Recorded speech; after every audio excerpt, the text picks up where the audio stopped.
Bismillahirrahmanirrahim. Assalamualaikum warahmatullahi taala wabarakatuh. Waalaikumsalam warahmatullahi Waalaikumsalam warahmatullahi wabarakatuh. wabarakatuh. Sehat, Ustaz? Alhamdulillah rabbil alamin. Alhamdulillah sehat. Alhamdulillah. Baik, sahabat Jannah sekalian, sebelum Ustaz Akil memberikan materinya, ada baiknya saya sampaikan profil singkat beliau.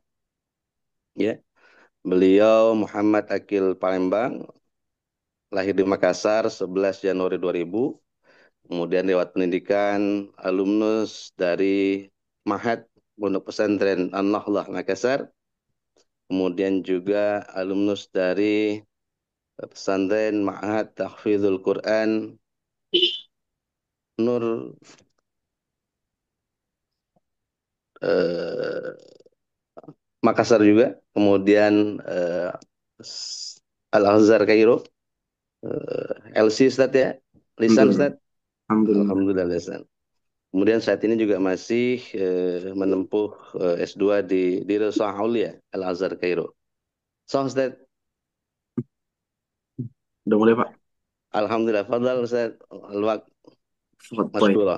Baik. Syukran ala hadha ihtimam. Alhamdulillah rabbil alamin.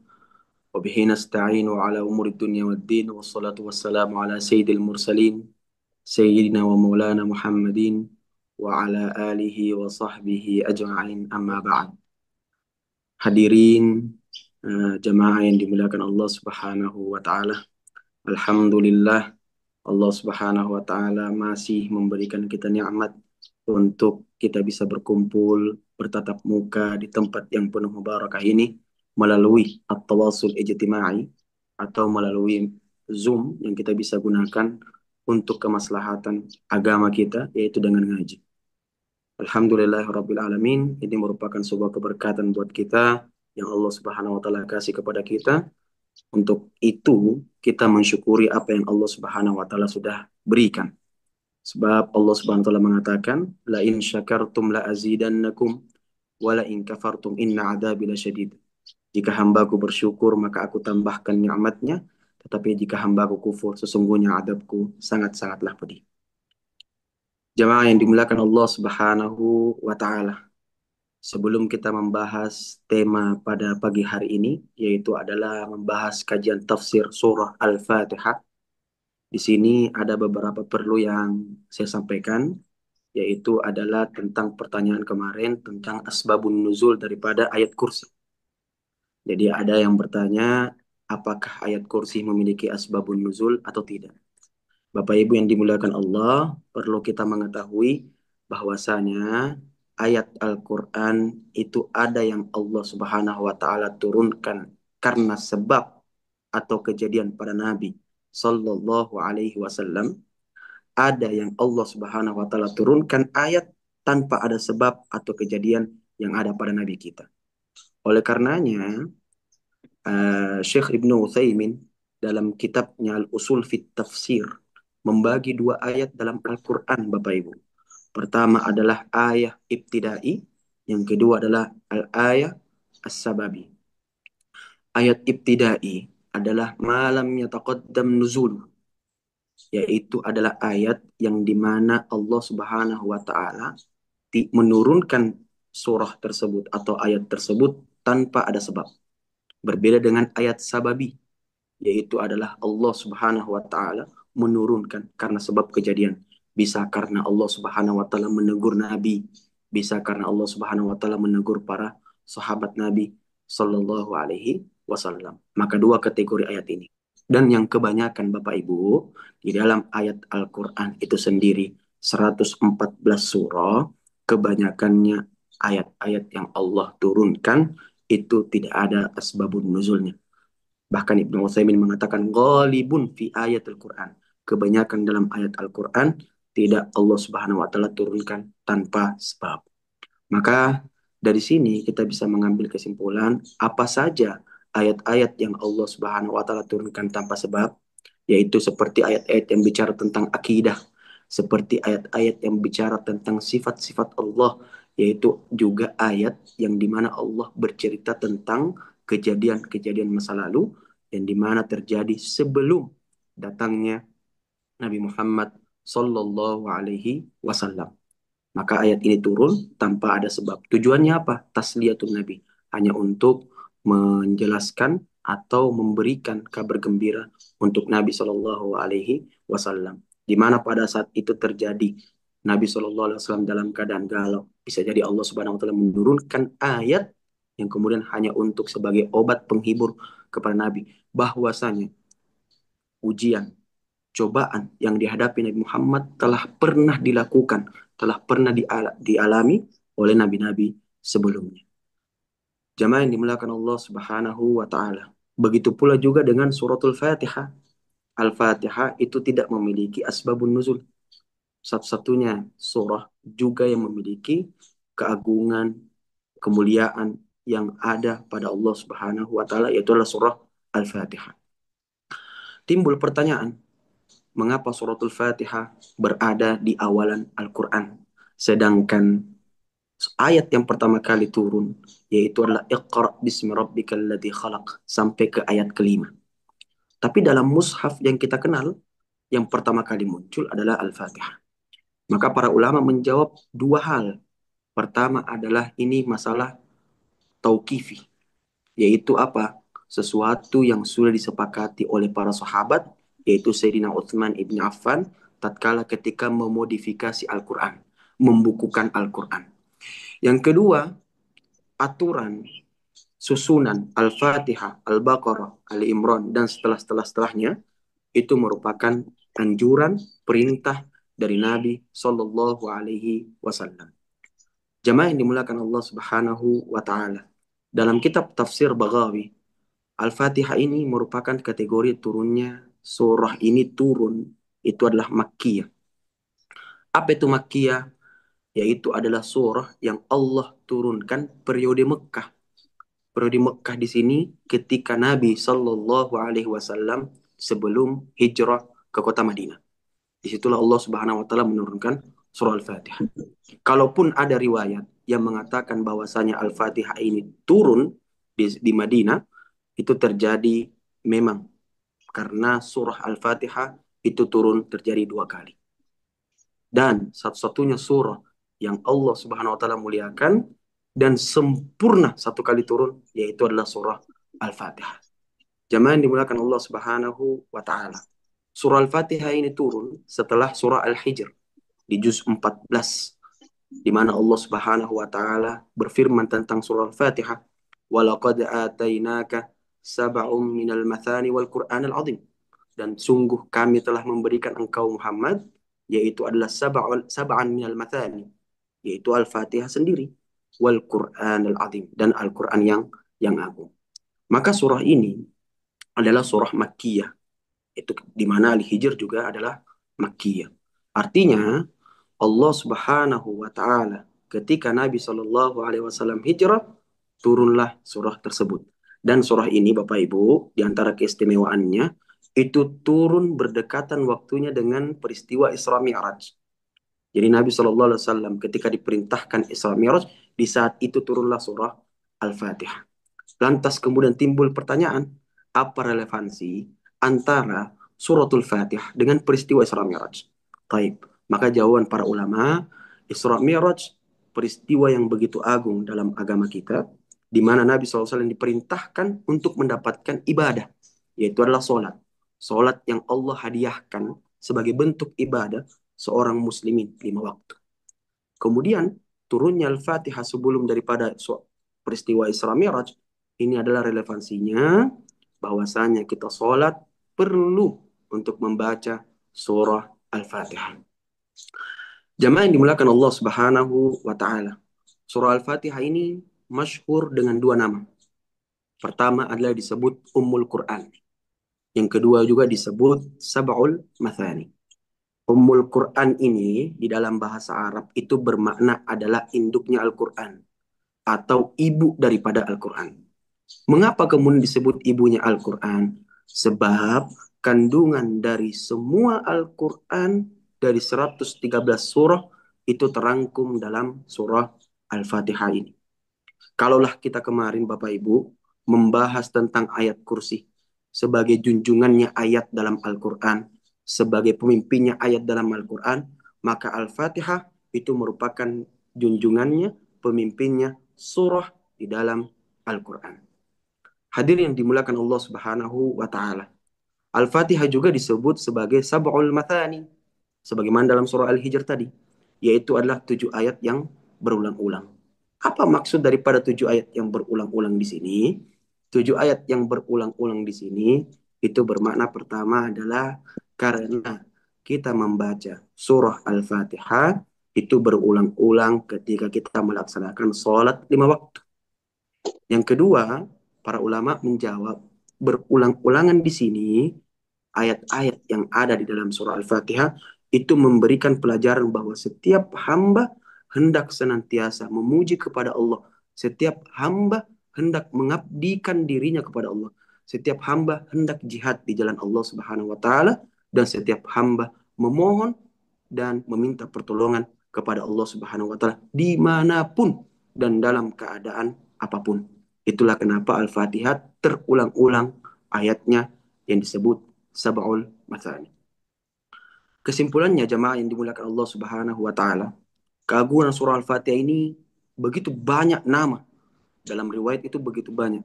Sehingga di tafsir Al-Qurtubi menyebutkan bahwasanya Al-Fatihah memiliki 12 nama. Salah satunya yang saya akan sebutkan pertama adalah Al-Fatihah memiliki nama yang disebut Asy-Syifa, yaitu adalah obat. Mengapa Al-Fatihah disebut Asy-Syifa? Nabi SAW mengatakan dalam hadis, Fatihatul Kitab Syifa'un min kulli da'. Al-Fatihah, pembuka daripada Al-Quran, itu adalah obat dari segala macam penyakit. Yang kedua, Al-Fatihah juga memiliki nama yang disebut Al-Kafiyah, sebagai pengganti, memberikan kecukupan. Apa makna daripada hal ini? Yaitu adalah surah Al-Fatihah mampu menggantikan esensi isi-isi daripada Al-Quran, ayat-ayat yang lain, dan ayat-ayat yang lain, atau surah-surah yang lain tidak mampu menggantikan apa yang ada pada suratul Fatihah. Itu yang disebut Al-Kafiyah. Yang ketiga juga disebut sebagai Ar-Ruqyah. Sebab Nabi SAW itu pernah meruqyah sahabatnya menggunakan bacaan Al-Fatihah. Makanya ketika kita ingin meruqyah diri kita sendiri atau kita ingin meruqyah orang lain, itu sesuai dengan hadis Nabi SAW, itu perlu untuk membacakan Al-Fatihah. Jemaah yang dimulakan Allah Subhanahu wa taala. Surah Al-Fatihah ini itu ada 7 ayat, jemaah yang dimulakan Allah. Termasuklah Bismillahirrahmanirrahim. Maka ada 7 ayat yang Allah Subhanahu wa taala turunkan. A'udzu billahi minasyaitonir rajim. Bismillahirrahmanirrahim. Alhamdulillahi rabbil alamin. Arrahmanir rahim. Maliki yaumiddin. Iyyaka na'budu wa iyyaka nasta'in. Ihdinas siratal mustaqim. Siratal ladzina an'amta 'alaihim ghairil maghdubi 'alaihim waladdallin. Allah Subhanahu wa taala membuka surah Al-Fatihah dengan kata Bismillahirrahmanirrahim. Yang artinya dengan menyebut nama Allah Subhanahu wa taala yang Maha Pengasih dan juga Maha Penyayang. Bismillahirrahmanirrahim atau basmalah yang kita kenal itu merupakan ayat pertama dari surah Al-Fatihah itu sendiri. Yang artinya kita wajib membaca basmalah. Sebab para ulama jumhur mayoritas itu bersepakat kalaulah basmalah itu merupakan ayat daripada Al-Quran. Taib.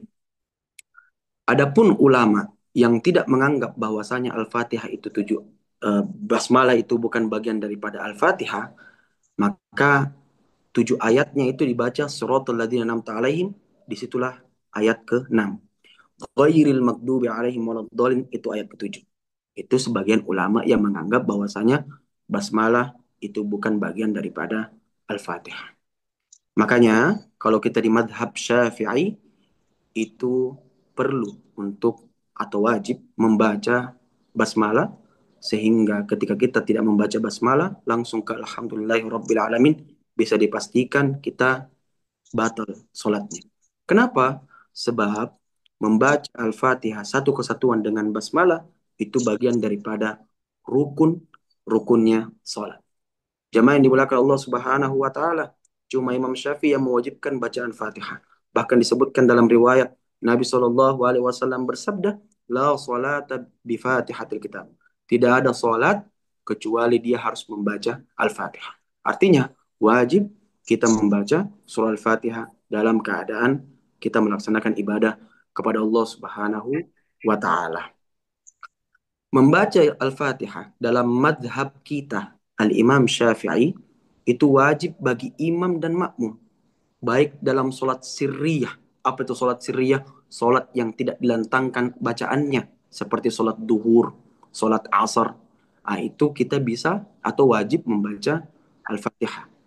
Yang kedua, ketika kita sholat jahar, wajib kita membaca surah Al-Fatihah. Bahkan Imam Syafi'i dalam riwayat Imam Nawawi mengatakan bahwasanya batal seseorang ketika tidak membacakan Al-Fatihah dalam keadaan sholat apapun. Berbeda dengan madhab-madhab yang lain, seperti madhab Malik, seperti madhab Hanafi, itu mengatakan membaca surat Al-Fatihah itu merupakan sunnah muakkadah. Jamaah yang dimulakan Allah Subhanahu wa taala. Lantas kemudian timbul pertanyaan, kapan kita membaca surah Al-Fatihah ini ketika kita menjadi makmum? Baik, ketika kita melaksanakan sholat maghrib, pembacaan surah Al-Fatihah kita bisa laksanakan ketika imam sudah melangkah ke ayat setelah bacaan Fatihah. Ketika mengatakan waladhdallin amin, disitulah para imam hendaknya berhenti sejenak, kemudian diberikan waktu untuk makmum membaca Al-Fatihah. Sebab pembacaan Fatihah imam itu wajib untuk didengar. Karena dalam Al-Quran, Allah Subhanahu wa Ta'ala berfirman, "Wa idza quri'al Qur'an fastami'u lahu wa ansitu la'allakum turhamun."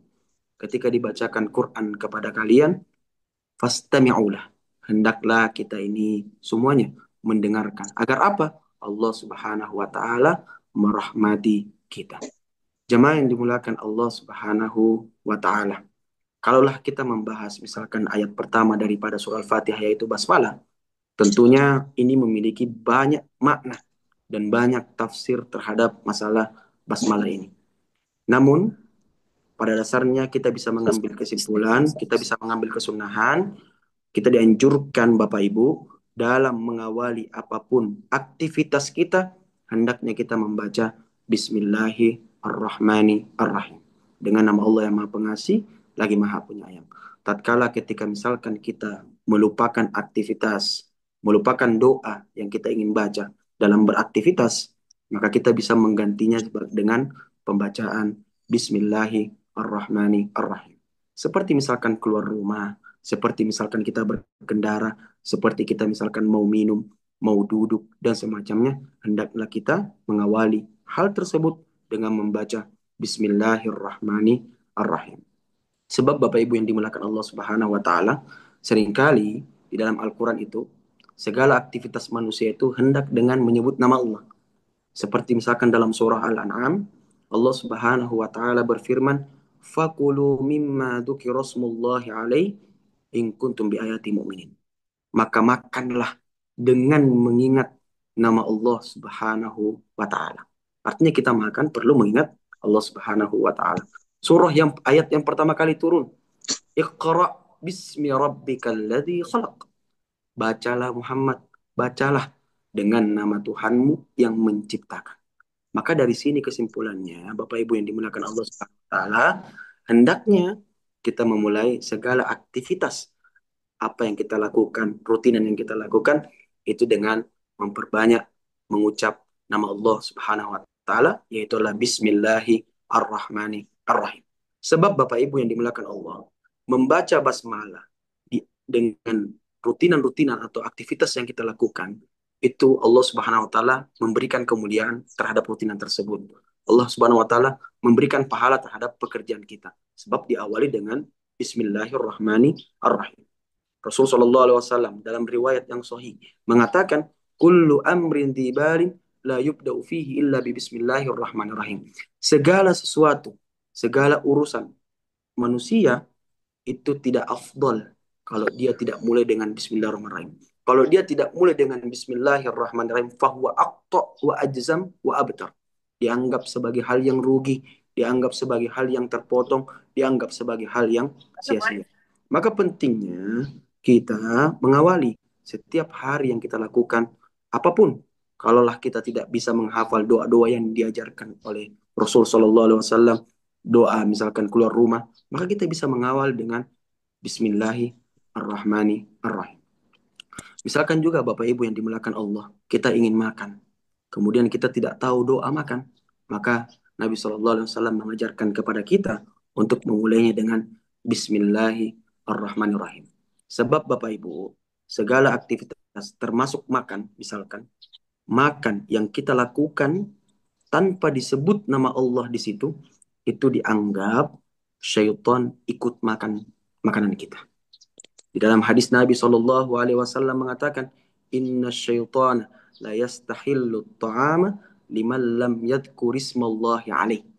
Sesungguhnya syaitan itu ikut nimbrung, ikut makan bagi orang yang lagi makan, yang dimana dia tidak menyebutkan nama Allah Subhanahu wa Ta'ala. Maka untuk menghindari hal tersebut, untuk menghindari gangguan daripada syaitan, hendaknya kita memulai makan kita, minum kita dengan membaca basmalah. Kemudian Nabi SAW bilang, Inna syaitana istiqa'a fi batni. Sesungguhnya syaitan itu muntah. Awalnya dia ikut makan. Kemudian seseorang sahabat tadi membaca Bismillahi wa awwaluhu wa akhiruhu karena lupa. Akhirnya syaitan tidak lagi memakan makanan kita. Jemaah yang dimulakan Allah Subhanahu wa taala, membaca basmalah ketika kita makan atau ketika kita minum itu memberikan keberkahan kepada kita. Seringkali kita rakus, seringkali makanan tersebut itu menjadi racun buat kita karena sebab itu tidak dimulai menyebut nama Allah di makanan tersebut. Maka hendaknya sekali lagi untuk mengucapkan basmalah di awalan setiap apa yang kita lakukan, aktivitas keseharian yang kita lakukan. Jamaah yang dimuliakan Allah Subhanahu wa taala.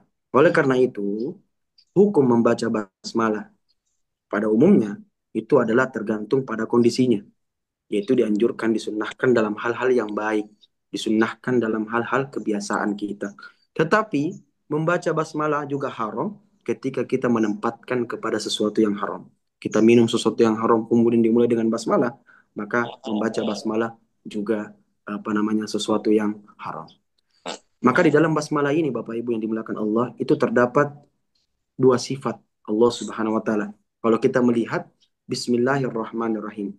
Ar-Rahman Ar-Rahim. Dua sifat yang agung yang Allah Subhanahu wa taala miliki. Timbul pertanyaan, mengapa Allah Subhanahu wa taala hanya menggunakan dua nama ini? Kenapa Allah Subhanahu wa taala dengan 99 namanya Allah, Allah cuma menggunakan dua nama ini? Dalam Al-Quran Allah berfirman, Walillahil asma'ul husna fad'uuhu biha. Dan Allah Subhanahu wa taala memiliki nama-nama yang baik, nama-nama yang indah, berdoalah dengan nama tersebut. Allah Subhanahu wa taala memiliki sifat Al-Latif, Al-Majid, Al-Muntaqim, Ar-Razzaq dan selainnya sampai ke 99 nama. Lantas kemudian mengapa kita harus meyakini atau menerima Allah Subhanahu wa taala menuliskan ayatnya, menyebutkan ayatnya dengan kata Ar-Rahman dan Ar-Rahim. Dua sifat ini saja.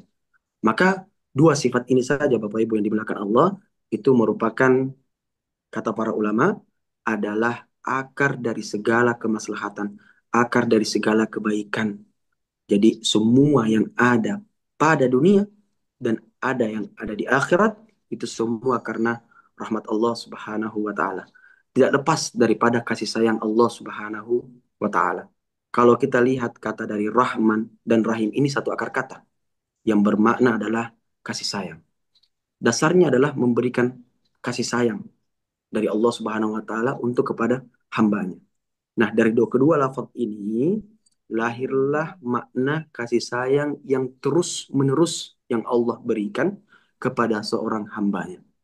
Maka jamaah yang dimuliakan Allah, konsep dasar Ar-Rahman Ar-Rahim ini itu mengikuti kepada kata dasarnya Maha Penyayang.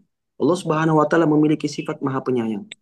Maka Al-Imam Al-Ghazali dalam kitab Al-Maqasidul Athna fi Syarhi asma'illahil husna, beliau mengatakan ar-rahmatu tastalzimu atau tastad'i marhuman wala marhumun illa wa huwa muhtaj. Rahmat ini, kasih sayang ini, itu mengharuskan ada objeknya. Harus ada pemberiannya. Siapa yang diberikan kasih sayang, dan orang yang dikasih sayangi, itu pasti butuh dengan kasih sayang. Seperti itulah rahmatnya Allah Subhanahu wa Ta'ala kepada makhluknya. Oleh karena itu, Bapak Ibu, keberadaan rahmat Allah Subhanahu wa Ta'ala, adanya rahmat di dunia ini yang Allah berikan kepada kita, mengharuskan kita semua ini tercipta. Kita tercipta itu semua mutlak karena dari rahmat Allah Subhanahu wa taala. Mutlak daripada kasih sayang Allah Subhanahu wa taala. Alam semesta ini muncul, langit, bumi dan selainnya itu mutlak karena daripada rahmat Allah Subhanahu wa taala. Sehingga hendaknya ketika misalkan Bapak Ibu kita merasakan sakit, kita mendapatkan bencana dan semacamnya, selain daripada kita usaha menyembuhkan penyakit yang kita derita, atau selain daripada kita menghilangkan masalah yang terjadi pada diri kita, hendaknya kita banyak-banyak memohon kepada Allah, rahmatnya Allah Subhanahu wa taala untuk diturunkan kepada kita.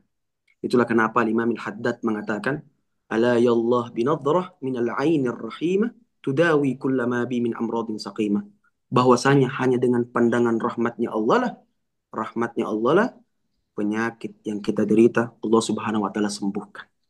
Maka selain daripada kita berusaha dengan berobat, kita meminta pertolongan dengan obat tersebut, yaitu rahmatnya Allah Subhanahu wa taala. Jemaah yang dimulakan Allah Subhanahu wa taala. Rahmat Allah Subhanahu wa taala ini dan rahmatnya makhluk ini sama. Artinya, rahmat pada umumnya itu tidak hanya kita simpati kepada orang, tidak hanya kita empati kepada orang, tapi rahmat ini perlu aksi. Itulah kenapa Allah Subhanahu wa taala punya aksi terhadap kasih sayangnya kepada makhluknya. Terciptanya langit dan bumi, terciptanya alam semesta, terciptanya kita sebagai manusia, sebagai orang muslim, ini bagian daripada rahmatnya Allah Subhanahu wa ta'ala. Salah satu rahmat Allah terbesar yang Allah berikan kepada makhluknya Allah Subhanahu wa ta'ala, yaitu manusia, yaitu adalah adanya Nabi Muhammad sallallahu alaihi wasallam. Dan ini digariskan dalam ayatnya Allah Subhanahu wa taala. Allah Subhanahu wa taala berfirman, "Wa ma arsalnaka illa rahmatan lil alamin." Tidaklah kami utus engkau Muhammad kecuali pemberi rahmat bagi seluruh alam semesta ini. Kalaulah bukan karena Nabi Muhammad, kita tidak mengenal Allah. Kalaulah bukan karena Nabi Muhammad, kita tidak bisa mengenal agama kita. Kalaulah bukan karena Nabi Muhammad, kita tidak tahu bagaimana cara kita menyembah kepada zat yang maha benar, zat Allah Subhanahu wa ta'ala. Oleh karena itu, jemaah yang dimuliakan Allah Subhanahu wa ta'ala, apa yang ada di langit, apa yang ada di bumi, itu semua berdasarkan daripada rahmat Allah atau kasih sayang Allah Subhanahu wa ta'ala kepada hambanya. Baik dan buruknya sesuatu, itu semua mutlak berasal daripada kasih sayang Allah Subhanahu wa ta'ala kepada makhluknya. Bapak Ibu yang dimuliakan Allah Subhanahu wa taala, keburukan yang Allah ciptakan itu pasti ada kebaikannya. Makanya Imam Al-Ghazali mengatakan, "Laisa fil wujudi syarrun illa fi dhimnihi khairun." Tidaklah yang ada keburukan di muka bumi ini menyebar, baik yang ada di langit ataupun yang ada di bumi. Semua keburukan pasti di dalamnya ada kebaikan. Kebaikannya apa? Agar kita terhindar. Kebaikannya apa? Dari keburukan tersebut kita belajar mendekatkan diri kepada Allah Subhanahu wa ta'ala. Maka Bapak Ibu yang dimuliakan Allah, baik dan buruk, hak ataupun batil, semuanya min kamalillah, kesempurnaan Allah Subhanahu wa ta'ala. Di mana ada Muhammad, di situ ada Abu Jahal. Di mana ada Musa, di situ ada Firaun. Itu semua adalah berkat daripada rahmat Allah Subhanahu wa ta'ala yang diturunkan di muka bumi. Jemaah yang dimulakan Allah Subhanahu wa ta'ala. Setelah kita membahas ayat pertama, kemudian ayat kedua, yaitu adalah Alhamdulillahirabbil alamin, Ar-Rahmanir Ar-Rahim. Ini tiga ayat menunjukkan kita harus mengetahui bahwasanya zat Allah Subhanahu wa taala adalah satu-satunya zat yang paling layak dan tepat untuk mendapatkan pujian, yang dimana pujian tersebut harus disertai dengan rasa cinta, dan kemudian kita mengagungkan namanya Allah Subhanahu wa taala. Itulah kenapa manusia tidak dianjurkan, kata para ulama, memberikan nama anak dengan nama Allah. Artinya dengan Asmaul Husna. Hendaknya disandingkan dengan kata Abdun. Misalkan ada anak diberikan nama Rahman, ada anak diberikan nama Rahim. Hendaknya kata para ulama memberikan nama anak Rahman Rahim itu dengan disandingkan kata Abdul, yaitu disebut Abdul Rahman, Abdul Rahim, Abdul Majid dan selainnya. Agar apa? Nama tersebut mutlak hanya pengagungan kepada Allah Subhanahu wa taala, tidak kepada makhluknya. Jamaah yang dimulakan Allah Subhanahu wa taala. Maka dari 3 ayat surah Al-Fatihah, Bismillahirrahmanirrahim, Alhamdulillahirabbil alamin, Ar-Rahmanir-Rahim, ini merupakan pengingat buat kita untuk selalu mengingat kebesaran Allah Subhanahu wa taala, keagungan nama Allah Subhanahu wa taala. Oleh karenanya hadirin yang dimuliakan Allah Subhanahu wa taala, nikmat yang Allah berikan tidak terputus. Nikmat kesehatan, nikmat iman tidak pernah bisa kita hitung. Begitu melimpah, begitu banyak yang Allah Subhanahu wa taala berikan kepada hambanya. Begitu banyak yang Allah Subhanahu wa taala berikan kepada manusia, bahkan orang yang tidak beragama sekalipun. Allah tetap berikan nikmat kepada mereka. Maka hendaknya kita sebagai seorang muslim hendaknya memberikan pujian itu kepada Allah Subhanahu wa taala dengan secara daim. Artinya konsisten, terus-menerus, tidak berhenti pujian tersebut hanyalah milik Allah Subhanahu wa taala. Itulah kenapa ketika kita membaca doa dalam keadaan berjamaah, hendaknya doa tersebut diawali dengan membaca Alhamdulillahirabbil alamin. Kemudian kita membaca salawat kepada Nabi SAW. Setelah itu kita meminta kepada Allah doa-doa yang kita inginkan. Sebab Nabi Shallallahu Alaihi Wasallam mengatakan, afdolud doa alhamdulillahirabbil alamin. Sebaik-baik doa yaitu adalah mengucapkan alhamdulillahi rabbil alamin. Kemudian solawat kepada Nabi. Mengapa kita menitipkan solawat Nabi dalam doa kita? Sebab solawat Nabi SAW ibadah la yuraddullah. Allah Subhanahu wa taala tidak menolak orang yang membaca solawat kepada Nabi Sallallahu Alaihi Wasallam. Jamaah yang dimulakan Allah Subhanahu wa taala.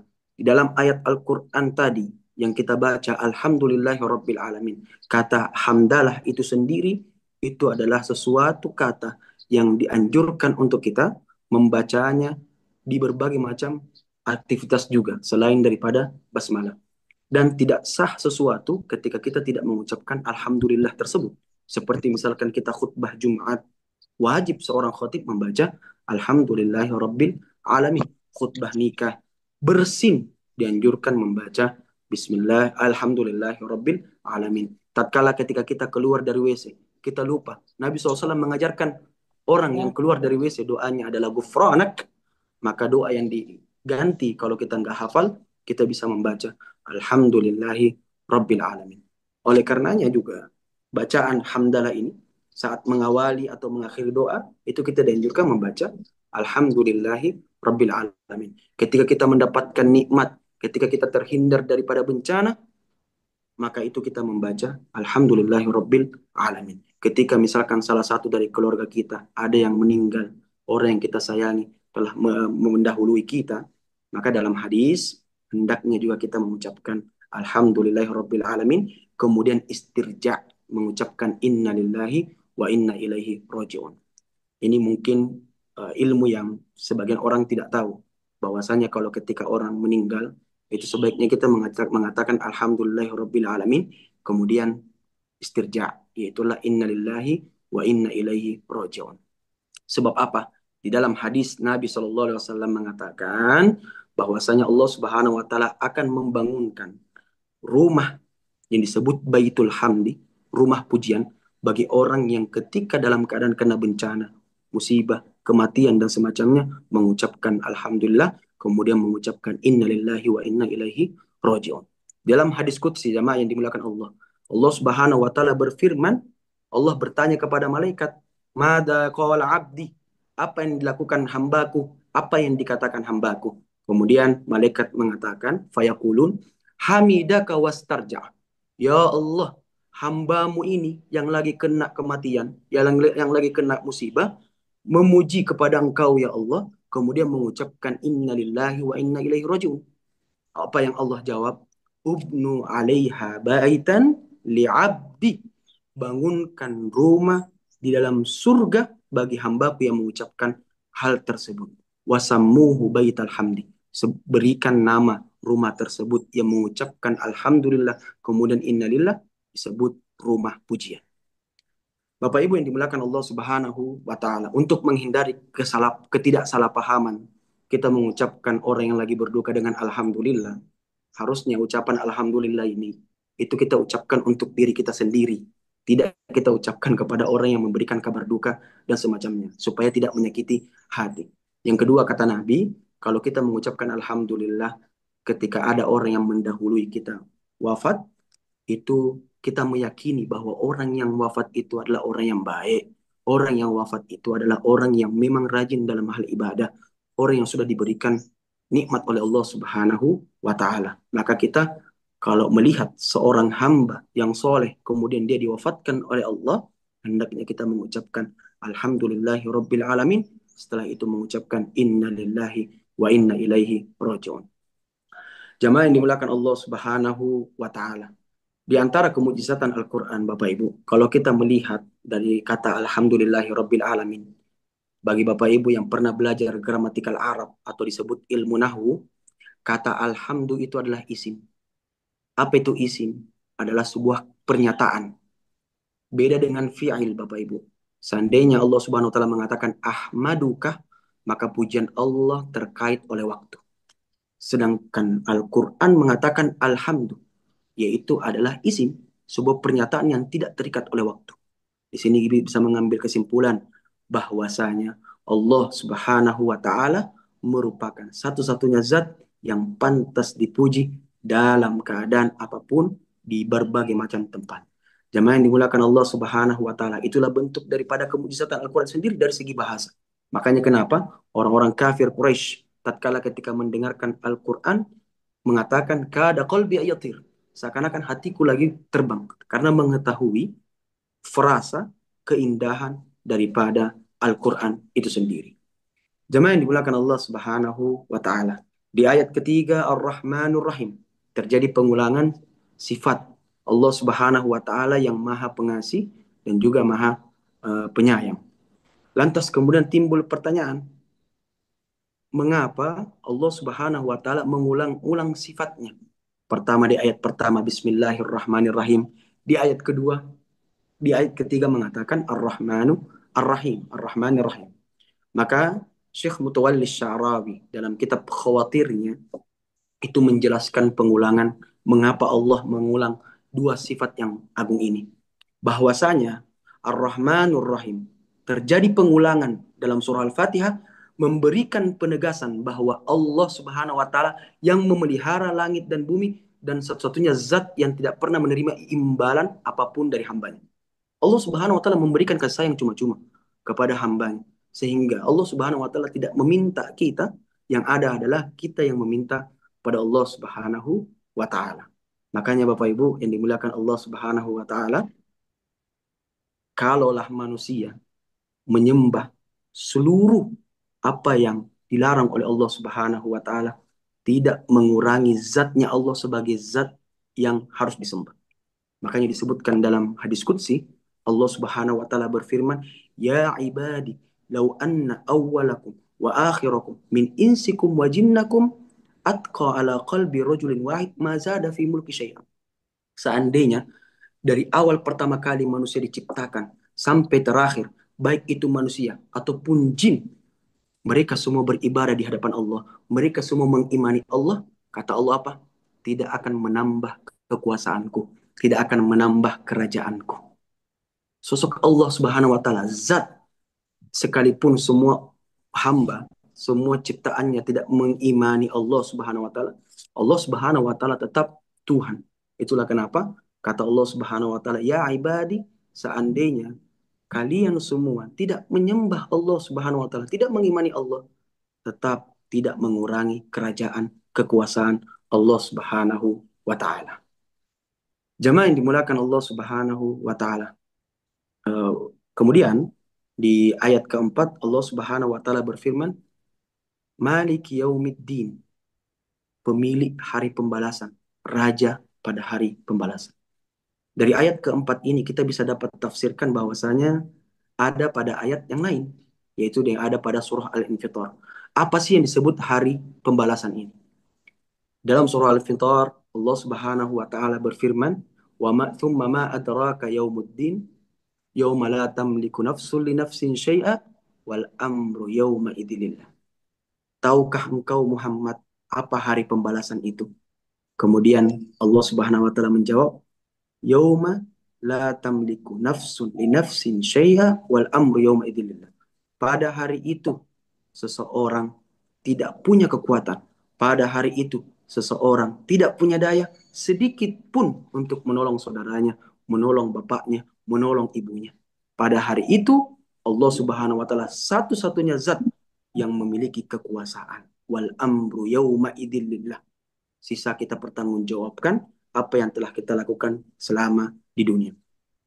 Maka kalau kita melihat dari ayat Malik Yaumiddin, itu bisa bermakna adalah kekuasaan Allah atau kerajaan Allah itu mutlak dimiliki oleh Allah sendiri. Termasuk Bapak Ibu yang dimuliakan Allah Subhanahu wa taala, selain daripada kerajaan Allah yang ada di dunia, di akhirat pun Allah Subhanahu wa taala sosok yang Malik atau sosok yang memberikan kekuasaan. Pada hari pembalasan, pada hari kita dikumpulkan, dipertanggungjawabkan di hadapan Allah Subhanahu wa taala. Bahkan pada hari itu Bapak Ibu, digambarkan di dalam hadis qudsi, Allah Subhanahu wa taala berbicara, manusia dikumpulkan di padang mahsyar. Kemudian Allah Subhanahu wa taala mengatakan, "Anal Malik, saya ini adalah raja. Saya ini adalah tuan. Saya ini adalah Tuhan kalian." Kemudian Allah mengatakan, "Ainal mutakabbirun wa ainal jabbarun." Mana orang-orang yang sombong di antara hambaku, yang dimana mereka melakukan kesombongan selama di dunia? Mana orang-orang yang suka iri dengki? Mana orang-orang yang suka angkuh? Kata Allah Subhanahu wa taala. Pada hari itu kita semua tunduk di hadapan Allah, tidak ada yang bisa kita pertanggungjawabkan kecuali amal yang telah kita lakukan di dunia. Pada hari itu pula jamaah yang dimuliakan Allah, kedudukan semuanya rata di hadapan Allah Subhanahu wa taala. Baik itu dia raja, baik itu dia rakyat jelata, baik itu mereka yang kaya ataupun mereka yang miskin, semuanya sama di hadapan Allah Subhanahu wa taala. Yang membedakan antara hamba satu dengan hamba yang lain yaitu adalah amal soleh. Jemaah yang dimulakan Allah Subhanahu wa taala. Maka setelah Allah Subhanahu wa taala menegaskan zatnya yang maha kuasa, Malik Yaumiddin. Kemudian Allah Subhanahu wa taala itu melanjutkan ayatnya, Iyyaka na'budu wa iyyaka nasta'in. Hanya kepada Engkaulah ya Allah kami menyembah, dan hanya kepada Engkaulah kami memohon pertolongan. Bapak Ibu yang dimuliakan Allah, Iyyaka na'budu, kami menyembah. Apa sih ibadah itu? Ibadah itu Bapak Ibu adalah tunduk, hina, kemudian merendahkan diri. Ini secara bahasa. Tetapi agama kita tidak mengajarkan hal tersebut. Agama kita justru menambahkan daripada definisi secara bahasa. Yaitu apa? Adanya rasa cinta seorang hamba di hadapan Allah Subhanahu wa taala. Artinya, kita semakin takut di hadapan Allah, semakin kita mendekatkan diri kepada Allah. Semakin takut di hadapan Allah, semakin kita cinta kepada Allah Subhanahu wa taala. Itulah kenapa Bapak Ibu yang dimuliakan Allah, definisi sholat itu sendiri tidak hanya kita melaksanakan kewajiban, tidak hanya kita melaksanakan ibadah, tapi sholat itu merupakan salah satu amalan yang dianggap mampu menumbuhkan cinta seorang hamba kepada Khalik, kepada Allah Subhanahu wa taala. Bapak Ibu yang dimuliakan Allah Subhanahu wa taala. Kalau kita melihat dari lafaz iyyaka na'budu wa iyyaka nasta'in, ini sebenarnya menyalahi kaidah bahasa Arab. Sebenarnya kalau kaidah bahasa Arab Bapak Ibu mengatakan na'buduka wa nasta'inuka. Mengapa Allah mendahulukan objek, baru setelah itu kata kerja, baru setelah itu subjeknya. Allah Subhanahu wa taala mendahulukan objek di sini, yaitu hanya kepadamu. Ini seakan-akan bermakna pembatasan atau pengkhususan yang bermakna adalah hanya Engkau ya Allah yang kami sembah. Seandainya Bapak Ibu yang dimuliakan Allah, kita mengatakan na'buduka wa nasta'inuka sesuai dengan gramatikal Arab yang benar, bisa jadi kita bisa menyembah sembahan yang lain. Karena hanya bisa tidak bermakna pembatasan. Tetapi kata iya karena abudu itu bermakna pembatasan. Bapak Ibu yang dimuliakan Allah Subhanahu wa Ta'ala. Itulah kenapa kalau ada orang bilang hanya kepada engkaulah yang saya sayangi, maka itu bermakna adalah tidak ada lagi orang yang dia sayangi kecuali orang tersebut. Nah, kalau dia mengatakan saya menyayangimu, itu berbeda. Masih jadi, bisa jadi ada rasa sayang yang lain yang dia berikan. Nah, itulah kalau kita lihat dari segi bahasa. Bapak Ibu yang dimuliakan Allah Subhanahu wa Ta'ala. Timbul pertanyaan dari ayat iyyaka na'budu wa iyyaka nasta'in ini. Mengapa Allah Subhanahu wa Ta'ala mendahulukan kata ibadah setelah itu kata pertolongan? Maka dijawab oleh Al-Imam Suyuti dalam kitab Tafsir Al-Jalalain. Beliau mengatakan, kenapa dianjurkan, didahulukan pembacaan ibadah setelah itu meminta pertolongan? Sebab ibadah merupakan satu-satunya wasilah seseorang hamba dalam memohon pemenuhan hajat. Allah mengabulkan doa kita melalui ibadah kita. Allah melancarkan semua rezeki kita, urusan kita itu karena kita beribadah di hadapan Allah Subhanahu wa Ta'ala. Maka sholat ini merupakan salah satunya perantara untuk kelancaran kehidupan kita. Hadirin yang dimuliakan Allah Subhanahu wa Ta'ala. Kita juga bisa memaknai iyyaka na'budu wa iyyaka nasta'in. Pertama, iyyaka na'budu itu menghindari sifat riya. Sifat riya ini apa? Menduakan Allah. Artinya hanya Allah yang kita sembah. Wa iyyaka nasta'in ini menghindari sifat kesombongan. Bahwasanya kita sehebat apapun, kita ini adalah abdun dhaif, hamba yang lemah. Hanya Allah yang maha kuat. Sehingga yang kita tangguhkan atau yang kita berikan semuanya hanya untuk milik Allah Subhanahu wa Ta'ala. Maka kesimpulannya jamaah yang dimuliakan Allah, pada ayat ke-6 ini pada dasarnya itu merupakan penengah dari dua bagian yang Allah Subhanahu wa Ta'ala bagikan dalam surah Al-Fatihah. Bagian yang pertama, Alhamdulillahirabbil alamin, Ar-Rahmanir Rahim, Maliki Yaumiddin, itu adalah milik Allah Subhanahu wa Ta'ala. Iyyaka na'budu wa iyyaka nasta'in, ini adalah penengah. Kemudian di bawah, ihdinas siratal mustaqim, siratal ladzina an'amta 'alaihim ghairil maghdubi 'alaihim waladdallin, itu merupakan hak atau bagian daripada hamba Allah Subhanahu wa Ta'ala. Hadirin yang dimuliakan Allah Subhanahu wa Ta'ala, setelah kita menjelaskan terhadap ayat penengah iyyaka na'budu wa iyyaka nasta'in, selanjutnya kita melangkah ke ayat terakhir, dua ayat terakhir, yaitu adalah ihdinas siratal mustaqim, siratal ladzina an'amta 'alaihim ghairil maghdubi 'alaihim waladdallin. Amin. Di dalam ayat ke-6 ini Bapak Ibu yang dimuliakan Allah Subhanahu wa Ta'ala, itu terdapat perintah ihdinas siratal mustaqim. Berilah kami petunjuk. Artinya adalah doa yang berupa hidayah. Nah, hidayah di sini Bapak Ibu itu bermakna petunjuk, meminta penjelasan, meminta jalan, dan meminta taufik agar Allah Subhanahu wa Ta'ala berikan kepada kita. Yang dimana hidayah ini itu kita butuhkan untuk kita jalankan kehidupan kita setiap hari. Seringkali kita bingung, yang kita minta hanyalah hidayah, petunjuk dari Allah Subhanahu wa Ta'ala.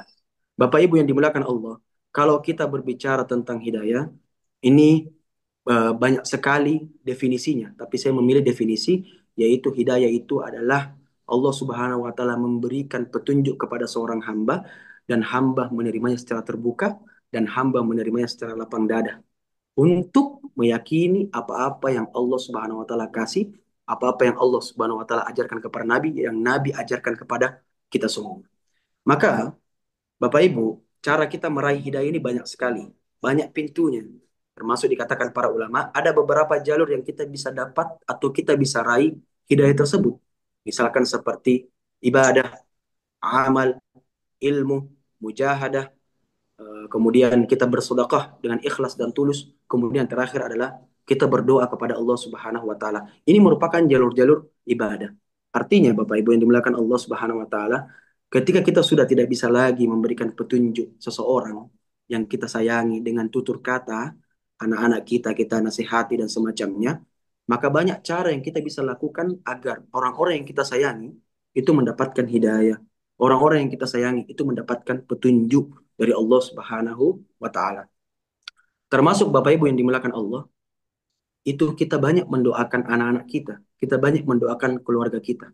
Atau misalkan Bapak Ibu punya amalan seperti membantu orang yang tidak mampu, memberikan sedekah orang yang tidak mampu, maka amalan tersebut itu bisa menjadi wasilah perantara agar Allah Subhanahu wa taala menjaga anak-anak kita, Allah Subhanahu wa taala menjaga keluarga kita, kemudian Allah Subhanahu wa taala memberikan petunjuk kepada orang-orang yang kita sayangi. Maka itulah semua amal-amal yang kita lakukan bisa jadikan sebagai perantara untuk mendapatkan meraih hidayah petunjuk Allah Subhanahu wa taala. Jemaah yang dimuliakan Allah Subhanahu wa taala. Saya itu teringat ada jemaah kemarin yang di pertemuan sebelumnya itu mengadu tentang anaknya yang tidak lagi dekat dengan agama atau menjauh daripada agama. Maka Bapak Ibu yang dimuliakan Allah, kalaulah anak kita ini tidak dekat dengan agama, hidayah itu perlu kita ketahui banyak sekali pintunya, banyak sekali caranya, dan banyak sekali jalurnya. Maka untuk meraih hidayah pertama, pintu hidayah pertama yang diajarkan Nabi Shallallahu Alaihi Wasallam, misalkan anak kita ini senakal-nakal apapun, kita bisa nasihati dia. Nasihatinya bagaimana? Hidayah pertama yang kita berikan kepada anak kita, minimal jangan meninggalkan sholat. Minimal melaksanakan sholat. Harus melaksanakan sholat. Senakal apapun anak kita, itu minimal kita melaksanakan sholat. Kenapa? Sebab Nabi Shallallahu Alaihi Wasallam ditandain dari firman Allah Subhanahu Wa Taala mengatakan, Inna salata tanha anil fahsyai wal munkar. Sesungguhnya salat ini mencegah perbuatan keji dan perbuatan mungkar. Bisa jadi karena kita sholat, bisa jadi anak kita sholat kemudian mendapatkan atau meraih hidayah-hidayah yang lain, hidayah-hidayah yang selanjutnya. Maka Bapak Ibu yang dimuliakan Allah Subhanahu wa taala, inisiatif yang paling bagus kata para ulama terhadap anak-anak kita, misalkan ada anak kita melanggar aturan agama seperti buka aurat atau berhijab misalkan, maaf, maka minimal hal tersebut kita tidak perlu untuk difikirkan. Tapi anak-anak kita yang lagi berada di luar sana dan semacamnya, itu kita memberikan pesan, memberikan tutur kata yang baik, dan menasehati untuk tidak meninggalkan sholat. Sebab sholat ini bisa jadi itu menjadi wasilah kebaikan untuk anak kita. Sebab sholat ini bisa menjadi kebaikan maslahat untuk anak kita dalam meraih hidayah-hidayah yang lain. Bapak Ibu yang dimuliakan Allah Subhanahu wa taala, maka sholat ini yang saya jelaskan tadi itu merupakan kunci seseorang pertama kali untuk mendapatkan hidayah dari Allah Subhanahu wa taala yang sebagaimana dalam Al-Qur'an, ihdinas siratal mustaqim, berilah kami petunjuk untuk berada di siratal mustaqim, jalan yang lurus. Bapak Ibu yang dimuliakan Allah Subhanahu wa taala, apa siratal mustaqim? Siratal mustaqim ini sebagian riwayat mengatakan adalah jalur yang ketika itu di bawahnya neraka, yang kemudian ketika seorang hamba beriman, Allah Subhanahu wa taala loloskan daripada jembatan siratal mustaqim. Tetapi saya lebih berpendapat kalau di zaman sekarang siratal mustaqim ini adalah ibarat jalan tol, yaitu adalah agama kita. Masing-masing seseorang itu memiliki amalan-amalan terbaik. Masing-masing seseorang memiliki amalan-amalan yang berkualitas di hadapan Allah, yang bisa jadi Allah Subhanahu wa taala memuliakan seorang hamba itu karena amalannya. Makanya amalan yang terbaik, Bapak Ibu yang dimuliakan Allah, kata Nabi Shallallahu alaihi wasallam, inqalla wa adwam. Nabi ditanya, apa amalan yang paling dicintai oleh Allah Subhanahu wa taala? Kata Nabi Shallallahu alaihi wasallam, sekalipun sedikit tapi itu konsisten. Maka amalan tersebut itu bisa menjadi wasilah kita menuju kepada suratul mustaqim atau jalan yang lurus. Bisa jadi ada orang rajin sedekah, ada orang yang rajin puasa, ada orang yang rajin umroh, ada orang yang rajin sholat dan semacamnya. Ini semua kata Pak Quraish Shihab itu adalah sabil, jalan-jalan yang kecil untuk menuju kepada ridho Allah Subhanahu wa taala. Maka kita senantiasa untuk meminta hidayah kepada Allah Subhanahu wa taala. Bapak Ibu yang dimuliakan Allah, pada dasarnya Bapak Ibu, hidayah atau memberikan petunjuk kepada seseorang itu bukan hak mutlak kita. Itu hanya mutlak kepada Allah Subhanahu wa taala. Kita sebagai manusia ini apa yang kita lakukan? Hanya sekedar menasehati agar mendapatkan hidayah. Karena Nabi Shallallahu Alaihi Wasallam menyebutkan, ma'alaika ilal balagh. Aku ini hanya sekedar menyampaikan. Sisa takdir daripada Allah Subhanahu Wa Taala yang Allah berikan kepada seorang hambanya, apakah dia mau mendapatkan hidayah atau tidak. Sebab seandainya manusia itu memiliki hak untuk memberikan hidayah kepada orang lain, memiliki hak untuk memberikan hidayah kepada anak-anaknya misalkan, untuk dekat dengan agama, maka Nabi Shallallahu Alaihi Wasallam bisa memasuk Islamkan pamannya sendiri, di mana Nabi Shallallahu Alaihi Wasallam disebutkan dalam hadis, Inna kalatahdi man ahbabt, walakin Allah yahdi man yasha. Engkau Muhammad itu tidak mampu memberikan hidayah kepada orang yang engkau sayangi, tapi Allah yang mampu memberikan hal tersebut. Maka pamannya Nabi sendiri, Sallallahu Alaihi Wasallam, orang yang dilaknat dalam Al-Quran, Abu Lahab, adiknya bapak Nabi Sallallahu Alaihi Wasallam itu Abdullah. Nah dari sini kita bisa mengambil kesimpulan bahwasanya kita hanya berusaha memberikan jalan hidayah kepada orang lain. Persoalan dia menerima atau tidak itu kita kembali kepada Allah Subhanahu wa taala. Kita memohon kepada Allah Subhanahu wa taala agar Allah Subhanahu wa taala memberikan petunjuk kepada kita. Jemaah yang dimuliakan Allah Subhanahu wa taala. Ada kemudian pernah bertanya kepada Al-Fakir, bagaimana cara kita memberikan hidayah kepada orang non-muslim? Yang pertama dengan akhlak kita. Akhlak kita dengan akhlak nubuah.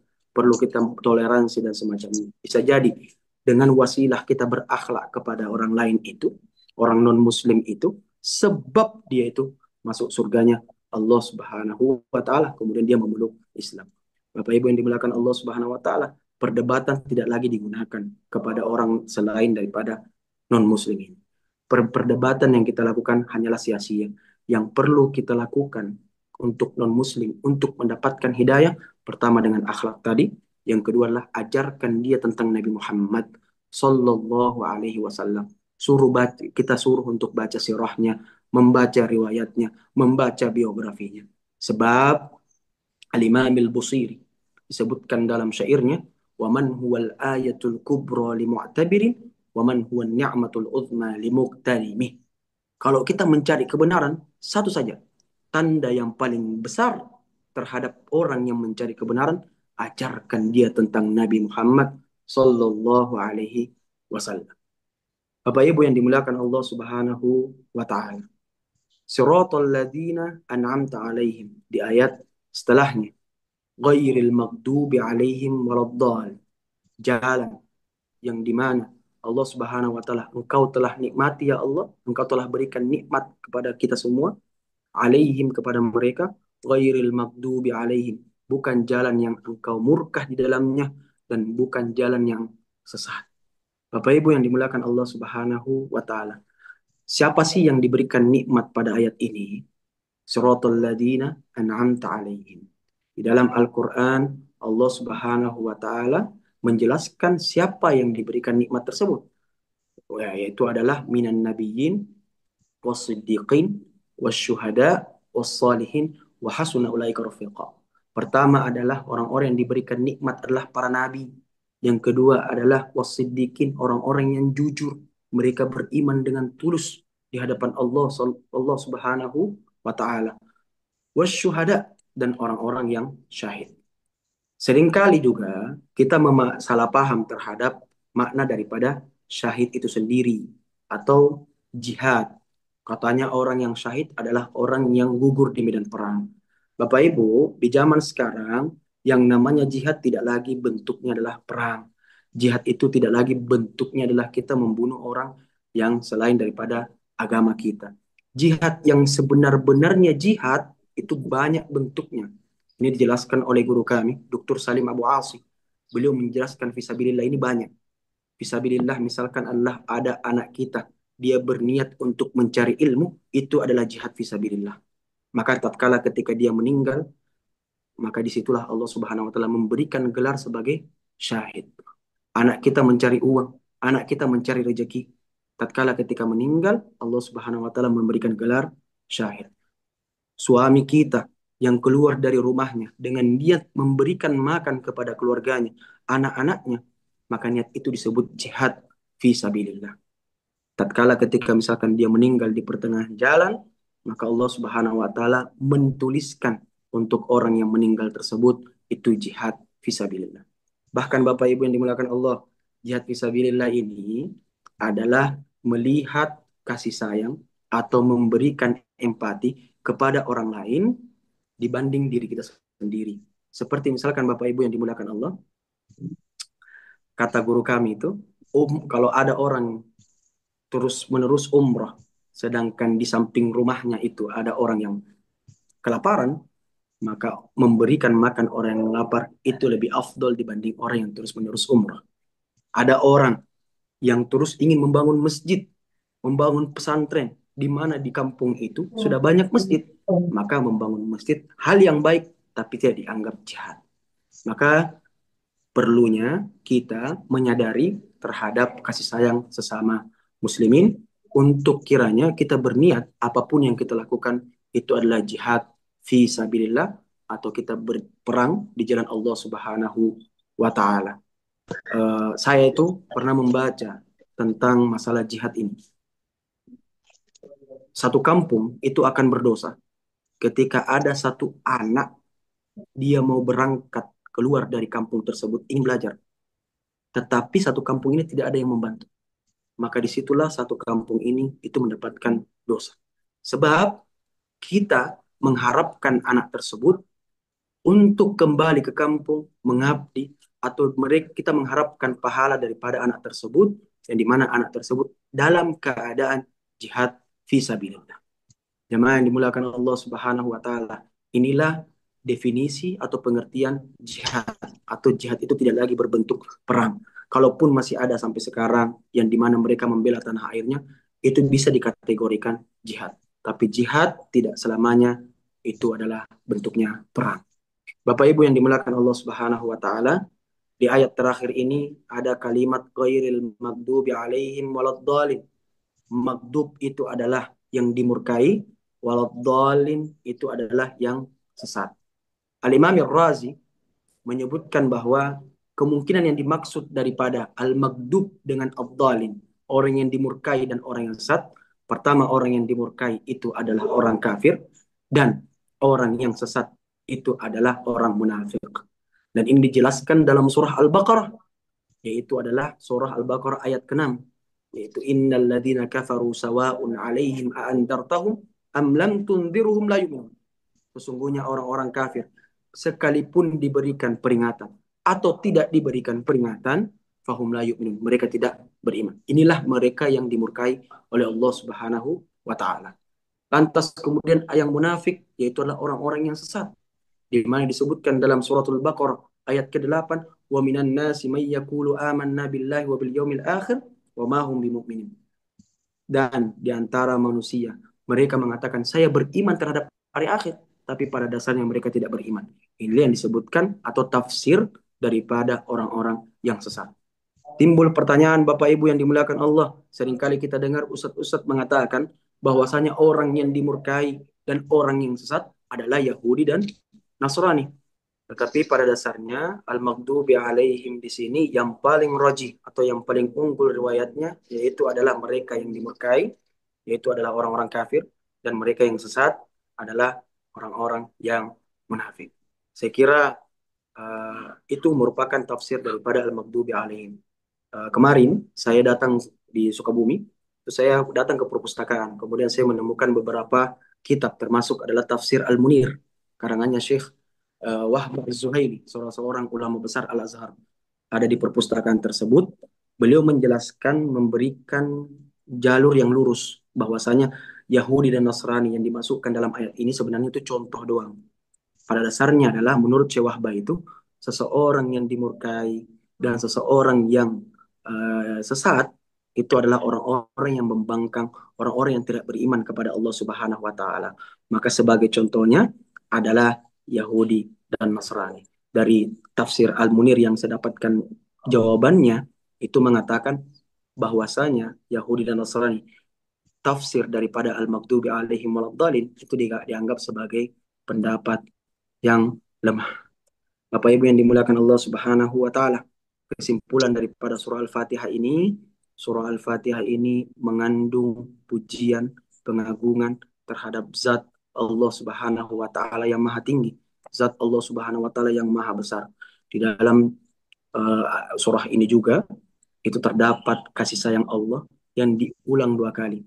Seringkali dua kali terulang ini itu bermakna taukid atau sebagai bermakna penguatan Allah Subhanahu wa taala bahwasanya Allah Subhanahu wa taala Maha Pemurah. Allah Subhanahu wa taala memberikan kasih sayang kepada hambanya yang di mana rahmatnya, kasih sayangnya itu tidak akan pernah habis. Yang kemudian untuk seorang hamba hendaknya banyak bersyukur, meminta pertolongan, banyak beribadah di hadapan Allah untuk meraih hidayah, untuk meraih pahala Allah Subhanahu wa taala sehingga kita tergolong daripada orang-orang yang Allah terberikan nikmat, sehingga kita tidak tergolong daripada orang-orang yang Allah murkai dan Allah Subhanahu wa taala di mana mereka itu jalan yang berada dalam keadaan yang sesat.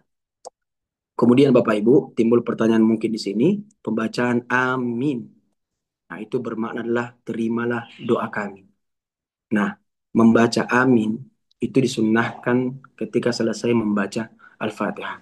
Baik di dalam sholat ataupun di luar sholat. Sebab kenapa harus membaca amin dalam surah Al-Fatihah ini? Disebutkan dalam riwayat Rasul Shallallahu Alaihi Wasallam bersabda, "Idza qala al-imam ghairil maghdubi alaihim waladdallin," ketika mengatakan imam ghairil maghdubi alaihim waladdallin, faqulu amin. Hendaknya kalian manusia mengucapkan amin. Kenapa? Fa innal malaikata, sesungguhnya malaikata itu takmin mengucapkan amin berbarengan dengan manusia. Kalau sudah malaikat mengucapkan amin, manusia mengucapkan amin. Apa kata Nabi? Ghufira lahu ma taqaddama min dambihi liman yaqulu hadza. Diampuni dosanya, baik yang telah lalu atau yang akan datang kalau kita mengucapkan amin dalam surah Al-Fatihah sebagaimana dalam riwayat Nabi Sallallahu Alaihi Wasallam. Intinya Bapak Ibu yang dimuliakan Allah, tibalah pada akhir daripada surah Al-Fatihah. Pada dasarnya kita berkeyakinan bahwasanya hari akhir itu ada, hari pembalasan itu ada, bahwasanya Allah Subhanahu wa taala akan mengumpulkan kita sebab Allah menegaskan dalam Al-Qur'an sebagaimana tadi dalam ayat keempat, Maliki Yaumiddin. Di mana juga kita memohon kepada Allah atas hidayah agama yang lurus, agama yang benar, agar Allah Subhanahu wa taala tidak menyesatkan kita yang berada di dalam agamanya Allah Subhanahu wa taala, yang kemudian kita dihindarkan oleh dari Allah Subhanahu wa taala hal-hal yang buruk, hal-hal yang Allah murkai, hal-hal yang Allah Subhanahu wa taala berikan kepada orang yang Allah Subhanahu wa taala tidak sukai. Jamaah yang dimuliakan Allah Subhanahu wa taala, saya kira ini merupakan tafsir daripada surah Al-Fatihah. Pada dasarnya terakhir sekali saya mengutip daripada hadis qudsi bahwasanya pembacaan Fatihah yang ada kita lakukan dalam sholat itu merupakan obrolan antara hamba dengan Allah, antara seorang makhluk dengan Khalik. Dan ini disebutkan dalam hadis qudsi bahwasanya apabila kita membaca surah Al-Fatihah di dalam sholat, jangan tergesa-gesa, jangan terburu-buru. Maka seyogyanya, seharusnya, sebaiknya kita membaca Al-Fatihah itu dengan tartil, dengan pelan-pelan, perlahan. Sebab Bapak Ibu yang dimuliakan Allah, satu ayat dengan ayat yang lain itu ada jeda, yang dimana Allah menjawab hal tersebut.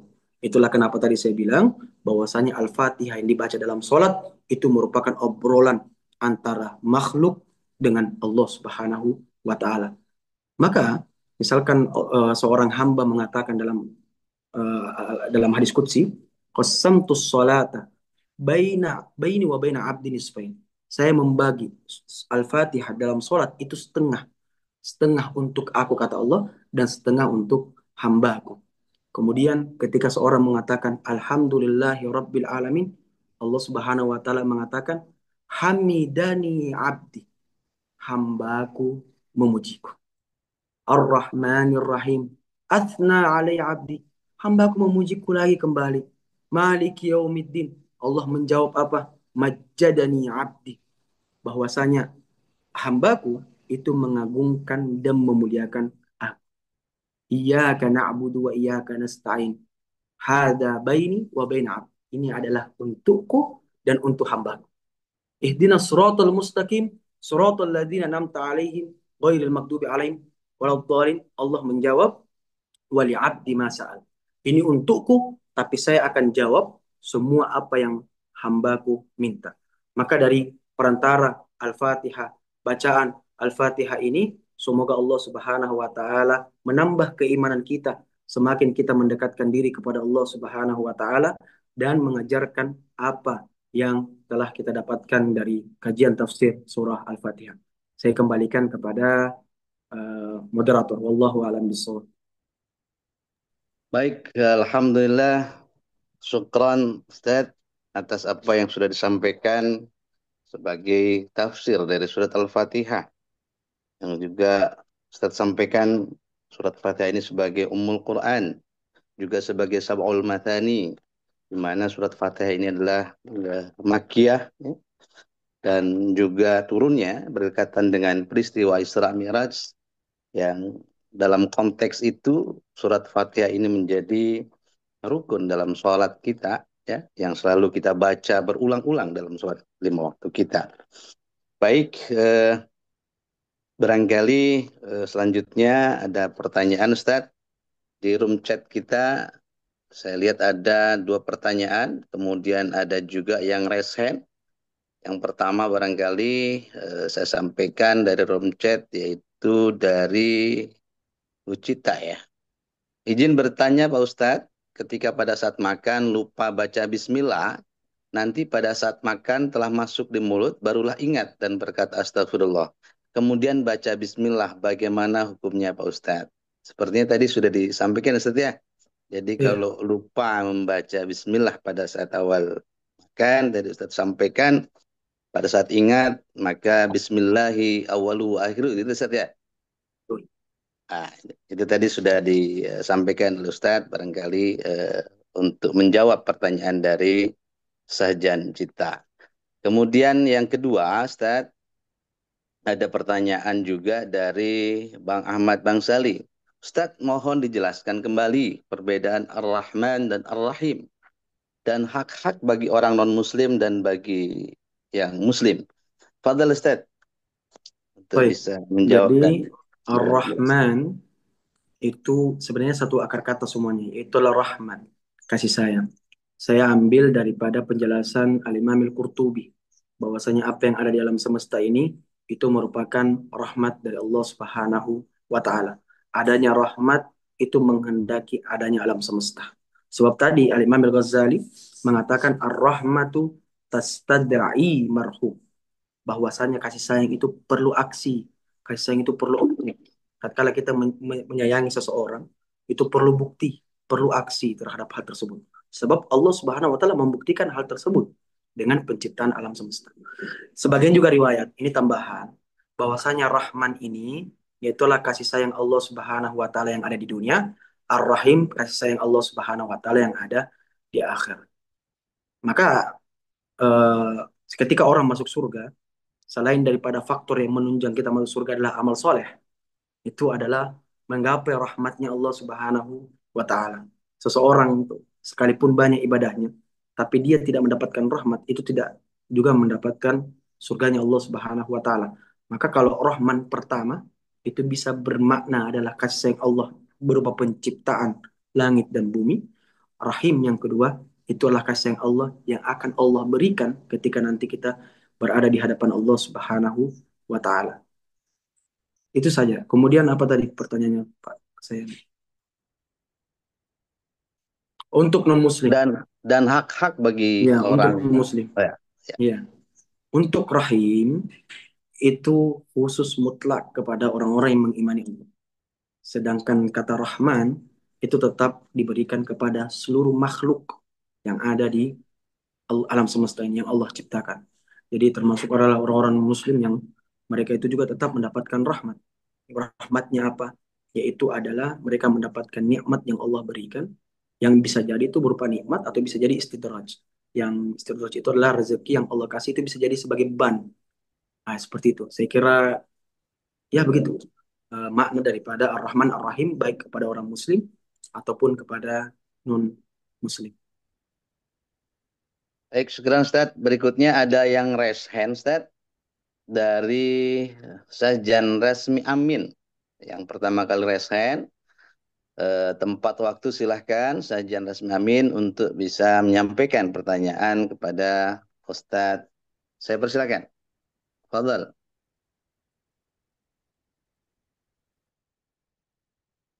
Sajan Resmi Amin. Fadal.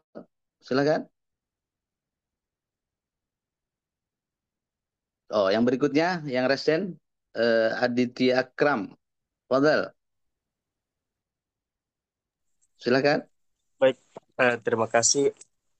Saya ingin bertanya, dalam kitab tafsir yang lain dikatakan bahwa orang yang dimurka itu kan orang kafir dan orang sesat itu adalah orang Yahudi. Pertanyaan saya, di manakah Imam Suyuti bisa bisa bisa menulis hal tersebut di kitabnya? Di mana dia dapat dalil seperti itu? Baik. Jadi pertama bukan Imam Suyuti, tapi di situ adalah Imam Ar-Razi, namanya Fakhruddin Ar-Razi. Nama kitabnya itu Mafatihul Ghaib, satu-satunya hujjah tafsir di seluruh dunia. Orang Ajam, bukan orang Arab, namanya Imam Razi dari kota Rai. Rai itu dari bagian India. Itu Imam Fakhruddin Ar-Razi. Namanya itu Abu Bakar bin Muhammad Ar-Razi. Jadi kalau kita mendalami tafsir, yang paling utama kita pelajari tafsir itu adalah tafsirnya beliau. Sebab tafsir Ar-Razi ini, coraknya itu diambil dari riwayat Nabi, yaitu adalah tafsir bil ma'thur namanya. Kategori tafsirnya itu tafsir bil ma'thur. Apa tafsir bil ma'thur? Adalah tafsir yang dipakai melalui hadis Nabi Shallallahu Alaihi Wasallam. Kalau tidak ada, maka Al-Imam Razi biasa mengambil dari gurunya atau riwayat-riwayat yang masih dianggap sebagai bagian daripada tafsir ayat tersebut. Sekalipun itu dikatakan doif. Terus tadi saya juga ngambil dari pendapat Al-Imam Syekh Wahbah Zuhaili. Ini baru meninggal tahun 2005 kalau nggak salah. Beliau meninggal di Qatar. Beliau alumni Al-Azhar, salah satu hujjah juga dalam fikih modern, syariat, aturan hukum-hukum Islam modern itu ada bersama beliau. Saya punya kitabnya itu di Mesir, ada 12 jilid namanya Al-Fiqhul Islami wa Adillah. Ada kitab barunya juga Mausi'atul Fiqhil Mu'asirah. Banyak sekali Syekh Wahbah ini kalau udah modern-modern. Nah, Tafsir Al-Munir. Tafsir Al-Munir ini saya dapatkan di Pondok Pesantren Tahfidzul Quran Notaris Muslim Indonesia di Sukabumi. Saya kemarin datang ke sana di perpustakaannya, kemudian saya menemukan beberapa buku yang saya sedikit ada bawa seperti ini. Al-Quran Muhawalatul Fahmi Asri. Ini saya dapatkan dari Sukabumi. Ada juga di kamar saya itu saya dapatkan tafsir Al-Munir itu tadi.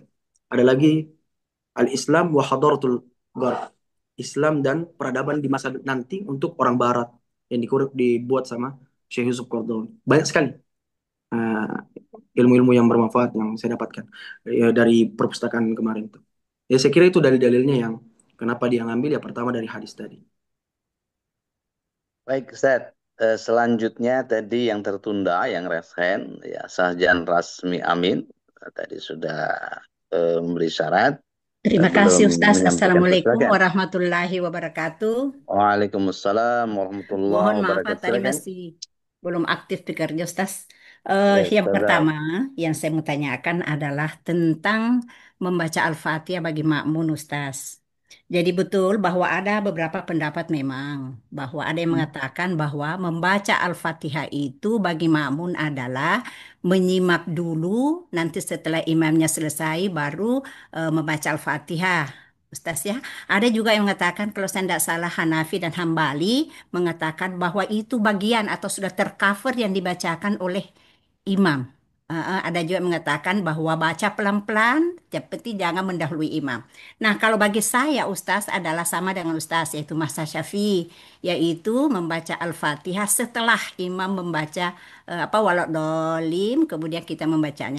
Namun kendalanya Ustaz, kebetulan di tempat kami itu imamnya tidak memberi kesempatan kepada makmum atau tidak berhenti sejenak untuk memberi kesempatan kepada makmum untuk membaca Al-Fatihah. Sehingga oleh kami itu membacanya Al-Fatihah itu agak tergesa-gesa. Padahal tadi Ustaz juga mengatakan bahwa kita harus betul-betul membaca ayat per ayat karena itu adalah bentuk komunikasi hamba dengan Allah. Namun karena seperti itu kondisinya Ustaz, oleh kami agak apa ya, agak bermasalah sedikit walaupun tetap saya katakan apa yang saya lakukan seperti itu. Nah, pertanyaan saya Pak Ustaz, apakah ketika misalnya saya membaca Al-Fatihah dengan suara pelan-pelan mengikut mengikut imam, salah atau tetap pada yang saya lakukan tadi bahwa biarkan imam dulu, kemudian setelah itu barulah saya membaca juga Al-Fatihah. Itu yang pertama Pak Ustaz. Yang kedua yang saya mau tanyakan adalah bahwa ibadah itu bukan ibadahnya kita yang membuat kita masuk surga. Ya bukan ibadah kita, tetapi adalah hidayah atau ridha Allah. Nah, untuk mendapatkan hidayah, apa kita untuk menjemput hidayah, maka tentu kita harus beribadah Ustaz dengan amalan-amalan atau ibadah-ibadah sesuai dengan tuntunan Rasulullah Sallallahu Alaihi Wasallam. Nah, mohon penjelasannya dalam hal yang pertama tadi tentang bacaan Al-Fatihah bagi makmum, Pak Ustaz ya. Yang kami lakukan adalah diam. Setelah itu imam, tapi imamnya tetap melaju, tidak beri kesempatan kepada makmum untuk memberi kesempatan baca Al-Fatihah. Kemudian yang tertarik tentang hidayah itu, bahwa kita menjemput hidayah untuk masuk meraih surganya Allah Subhanahu wa Ta'ala. Terima kasih Pak Ustaz. Assalamualaikum warahmatullahi wabarakatuh. Waalaikumsalam warahmatullahi wabarakatuh. Fadhal Ustaz. Ya, saya mencatat. Jadi pertama, membaca Fatihah itu dalam madhab Syafi'i itu adalah kewajiban. Maka kewajibannya baik itu imam atau makmum itu diwajibkan. Ini ada dalam kitab Fathul Mu'in. Syekh Al-Malibari itu mengatakan bahwasanya seorang makmum itu harus diwajibkan untuk Ya, membaca Fatihah. Baik, adapun tempatnya Syekh mm-mm. Nawawi Banten itu beliau memberikan usulan tempatnya adalah di setelah Al-Fatihah atau setelah bacaan Fatihahnya imam. Baik, sebenarnya Bapak Ibu, ini melakukan Allah. Hendaknya itu kita sebenarnya baik di Kementerian Agama itu harus bikin fikhul imam. Jadi bagaimana caranya orang itu menjadi imam. Nah Seringkali itu itu. banyak anak-anak penghafal Quran tapi tidak mengetahui bagaimana orang itu menjadi imam. Kalau udah lupa rakaat, mengucapkan sawu sufufakum fa inna taswiyatas sufu min iqamatis shalah. Itu sunnah itu. Diriwayatkan dalam kitab Mukhtarul Hadis. Kadang imam tidak mengetahui hal tersebut dan lain-lain. Nah, itu hendaknya bahkan di Fathul Mu'in itu salah satu adra sebutkan itu persekian detik itu perlu imam itu berhenti sejenak Iya. baru kemudian melanjutkan ayat yang perlu dibaca. Nah, kemudian timbul misalkan solusi, misalkan kayak Ibu tadi mengatakan bahwasanya ya udah kalau memang imamnya terlalu cepat, saya baca ikut imam dan lain. Nah, itu hal tersebut boleh-boleh saja. Sebenarnya ini efisiensi aja Bapak Ibu. Karena begini, membaca ayat setelah Al-Fatihah itu kesunahan, Iya. tidak menjadi kewajiban. Bahkan Bapak Ibu, ketika misalkan melaksanakan sholat, misalkan dalam keadaan buru-buru, kita bisa membaca Fatihah tanpa membaca ayat setelah daripada Fatihah. Itu boleh. Itu merupakan sunnah saja. Tidak termasuk daripada rukunnya sholat. Jadi seperti itu. Itu efisiensi ibu aja. Silakan ibu misalkan mau baca Fatihah ketika ikuti imam dan semacamnya. Taib. Kenapa sih harus baca Fatihah? Kenapa nggak diwakilkan? Karena menurut Imam Hanafi Betul. mengatakan itu terwakilkan oleh imam. Imam Malik juga mengatakan begitu. Saya mempelajari fikul mukorona, fikih perbandingan satu mazhab dengan mazhab lain. Ternyata di sini Bapak Ibu, mazhab Syafi'i itu hati-hati tahu. Hati-hatinya apa mazhab Syafi'i? Bisa jadi kalau imam salah baca, itu Bapak Ibu, kalau kita salah baca dalam bacaan Fatihah, baik panjang pendeknya, baik itu ikhfa dan lain-lain, kalau kita salah baca dari hal semua itu bisa jadi batal sholat kita. Maka untuk menghindari hal tersebut, seorang makmum itu bisa mewakili makmum-makmum yang lain membaca Fatihah. Oh iya, Itu iya. sifat itu namanya, sifat hati-hati. Di Imam Syafi'i itu begitu. Imam Syafi'i itu kalau dalam hal masalah hukum, itu sangat teliti. Lebih baik diwajibkan supaya menghindari hal tersebut. Beda kalau madhab yang lain. Seperti madhab Abu Hanifah, Bapak Ibu. Madhab Abu Hanifah ini madhab yang paling gampang. Ada sebagian riwayatnya Hanafiyah itu, boleh bersuci itu menggunakan matahari. Iya. Ada riwayatnya begitu. Saking gampangnya, boleh menikah tanpa ada wali. Tidak mesti. Misalkan saya menikah dengan perempuan tanpa ada ibunya dan semacamnya, itu boleh saya menikah. Itu Imam Imam Abu Hanifah. Tapi kan ini untuk menghindar, ini kan ibadah. Ibadah ini untuk harus kualitas, itu perlu kehati-hatian dalam hal ibadah. Maka ketika kehati-hatian dalam ibadah, kita memilih madhab al-Imam Syafi'i. Yaitu apa? La salata illa bi fatihatil kitab. Tidak sah solatnya orang kecuali membaca Al-Fatihah. Maka membaca Fatihah menurut Imam Malik atau Imam Abu Hanifah itu merupakan sunnah Benar. muakkadah. Taib. Kemudian masalah meraih hidayah atau surganya Allah. Pertama adalah tadi, dua hal ini tidak bertentangan. Ketika kita ingin meraih rahmatnya Allah, ketika kita ingin mendapatkan kasih sayang Allah, ketika kita di hadapan Allah di surga di akhirat nanti untuk mendapatkan surga itu, faktor penunjang seseorang untuk mendapatkan rahmat, kita dikenal sama Allah ya dengan amal soleh kita. Itu pertama. Maka mengharapkan yang ada pada Al-Fatihah, ihdinas siratal mustaqim, itu adalah mengharapkan hidayah untuk kita mendekatkan dari agama, untuk mendekatkan diri kepada agama-agamanya Allah Subhanahu wa taala, kepada agamanya Allah, yaitu mendekatkan diri kepada Allah Subhanahu wa taala. Petunjuk yang baik. Seringkali juga bisa juga hidayah di sini itu tidak hanya bermakna suatu hal yang bersifat ibadah atau ibadah yang dekat dengan Allah. Tapi bisa juga hidayah di sini adalah segala lini yang kita lakukan dalam kehidupan kita sehari-hari. Seringkali kadang kita pusing dengan dua keputusan yang berbeda. Maka dari situlah kita sudah berusaha, kita meminta kepada Allah dari hidayah tersebut. Suratul mustaqim. Bisa jadi dua yang ditakdirkan Allah, kita memilih jalur yang efisien. Nah, itulah yang disebut daripada siratul mustaqim dibanding jalur yang agak lama. Saya kira seperti itu makna daripada ayat ihdina as-siratal mustaqim. Yang pada dasarnya Bapak Ibu, kunci hidayah tadi yang saya sebutkan yaitu adalah melaksanakan sholat. Setelah itu, setelah kita melaksanakan sholat untuk anak kita rajin sholat dan semacamnya, ada saja insya Allah hidayah-hidayah lain yang Allah berikan untuk dia. Saya kira seperti itu. Ya, terima kasih Ustaz, luar biasa. Makasih. Semoga Iya, akan Baik, meningkat. syukran Ustaz. Selanjutnya Ustaz, masih ada satu pertanyaan di room chat kita Ustaz yang tersisa dari Sahjan Siti Rasa Ustaz. Jadi, Assalamualaikum Ustaz, izin bertanya, jika sholat berjamaah, makmum baru datang ketika imam sudah menjelang ruku dan makmum tidak sempat membaca Al-Fatihah atau membaca tapi belum selesai. Apakah sudah masuk hitungan rakaat pertama atau belum? Syukran Ustaz. Hmm. Fadal Ustaz. Jadi yang disebutkan itu masbuk atau terlambat dalam sholat ketika seorang makmum tidak mendapati imam dalam keadaan ruku. Artinya di dalam keadaan sujud, itu sudah dikatakan masbuk. Seorang makmum ketika mendapatkan ruku imam, itu tidak dikatakan masbuk. Namanya rakaat, itu satu ruku. Rakaat itu jamak dari beberapa ruku. Salah rakaatin, berarti tiga ruku. Arba rakaatin, empat ruku. Kalau sekiranya seorang makmum mendapati rukunya imam, tidak perlu membaca Fatihah di sini, karena sudah diwakili dari bacaan imam tersebut. Kalau kita mendapati rukunya imam, maka itu itu tidak dikatakan masbuk. Yang masbuk itu kalau kita dapatkan sami Allahu liman hamidah, i'tidal, atau sujud, atau duduk di antara dua sujud. Saya kira seperti itu. Baik, Alhamdulillah Ustaz. Jadi, Assalamualaikum. Waalaikumsalam. Jadi dari Assalamualaikum Pak, room chat, Fadal. Bang Afwan Imran, Ustaz. bisa Bang Imran? Sebentar. Ya, Oh, Fadal. boleh bertanya? Izin Boleh bertanya? Pak Ilyas, boleh Pak Ilyas. Silakan Ya, Ustaz. Fadal Ustaz. Assalamualaikum Pak Ustaz. Ahlan. Waalaikumsalam. Assalamualaikum Ya, warahmatullahi wabarakatuh. semoga Pak Ustaz selalu sehat ya Pak. Amin Pak Ilyas. Amin. Sedikit pertanyaan aja Pak Ustaz. Di ayat pertama kan yang Alhamdulillahirabbil alamin. Pak Mm, Ustaz ada menyebutkan yaitu Allah itu berhak dipuji dalam hal apapun.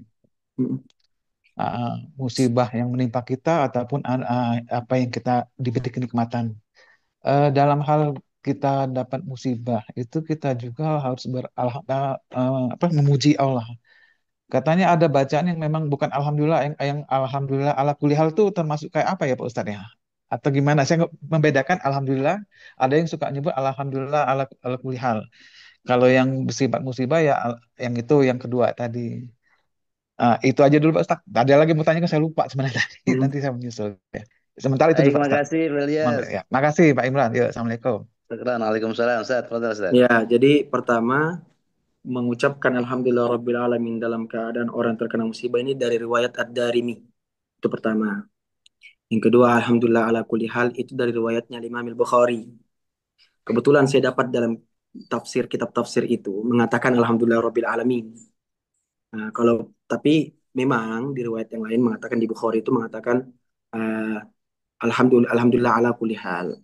Yang pada intinya Bapak Ibu yang dimuliakan Allah, memuji di sini, memuji Allah ketika seseorang mendapatkan musibah, itu bentuk daripada merealisasikan sabarnya seorang hamba, ridhonya seorang hamba terhadap apa yang telah ditakdirkan oleh Allah Subhanahu wa taala.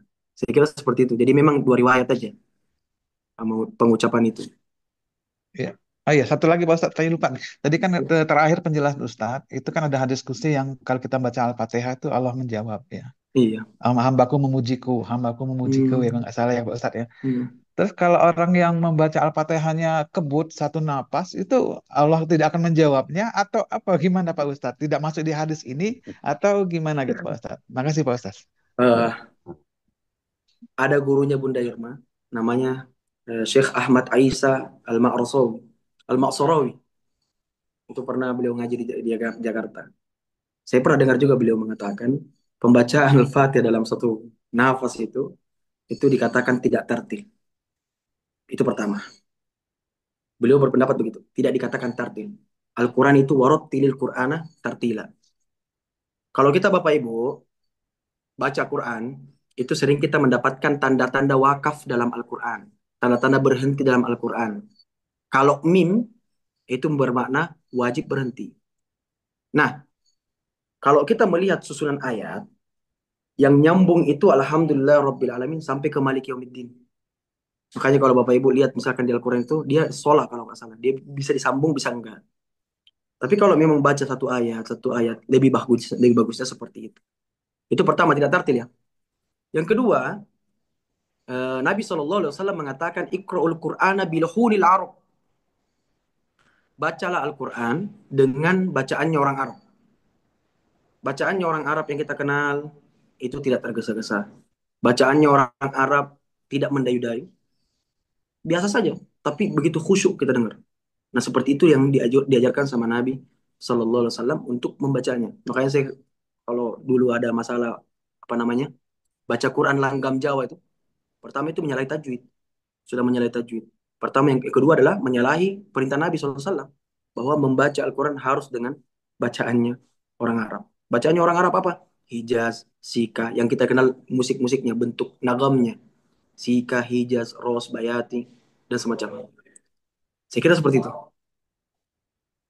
Baik, Ustaz. Jadi apa namanya Ustaz, menyambung pertanyaan sajian Bapak Ilyas terkait dengan pembacaan surat Al-Fatihah dalam sholat yang diwasal, itu bisa nggak Ustaz ya? Karena kondisi atau keadaan, misalnya dalam tempat umum, di mall misalnya gitu kan, karena sholat maghrib waktunya pendek dan bergantian, misalnya gitu ya Ustaz.